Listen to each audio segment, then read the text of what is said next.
If you think question 8 is the hardest question on the methods exam, you're wrong. Question 9 is the silent assassin. Every single year.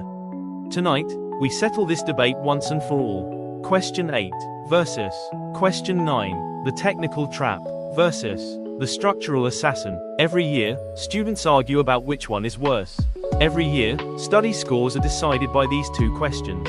And over the last 10 years of examiner reports, the data tells a very clear story. So today, we're putting them head to head. 5 rounds, 1 winner. Let's begin. Round 1, perceived difficulty. Let's start with what students feel.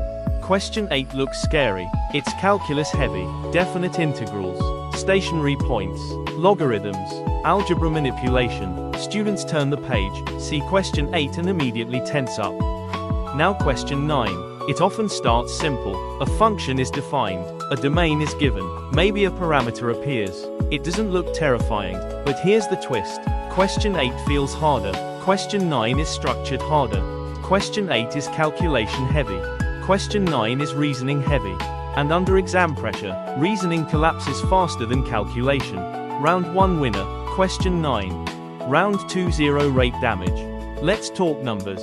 Across examiner reports, question 8 regularly shows moderate to high 0 percentages. But question 9, consistently higher, and when question 9 spikes, it spikes dramatically. Why? Because question 8 errors are technical. You lose 1 mark here, 1 mark there, but question 9 errors are structural. Miss part A and part B collapses. Miss part B and part C becomes impossible. It's a domino question. Question 9 doesn't just cost marks. It multiplies lost marks. Round 2 winner, question 9 again. Round 3 how students fail. Now this is where it gets interesting.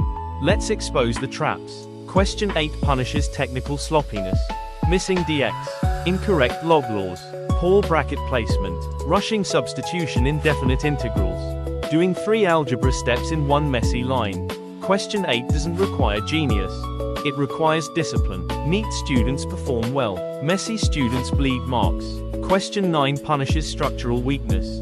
Ignoring, show that. Skipping algebra steps. Not justifying domain restrictions.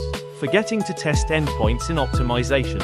Writing conclusions without explanation. Question 9 is not just about getting the answer. It's about building an argument. And most students aren't trained to argue mathematically. They're trained to compute. That's the difference. Round 3, question 9 wins again, because its trap is deeper. Round 4, recovery potential. This is critical. Let's say you mess up early. If you mess up question 8 part A, you can still score in later parts. The parts are often semi-independent. But question 9, highly dependent. If part A defines an expression incorrectly, every later part uses it. That means one early mistake propagates through the entire question.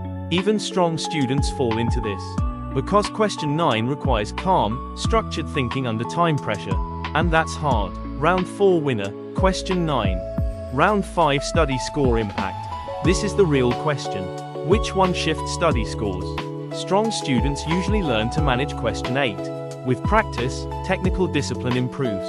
But question 9 still punishes strong students. Because it tests something deeper, logical sequencing, clear justification, mathematical communication. Examiners don't just want answers. They want reasoning. Question 9 separates procedural learners from mathematical thinkers. And that separation is what shifts high study scores. Round 5 winner, question 9. Final verdict. Question 8 is dangerous, but question 9 is decisive. Question 8 costs careless students. Question 9 costs confident students. Question 8 punishes messy algebra. Question 9 punishes broken logic. And across years of examiner commentary, question 9 consistently shows the higher structural damage. It is the final boss. But here's the good news. Once you understand the structure, question 9 becomes predictable, and predictable questions are controllable questions.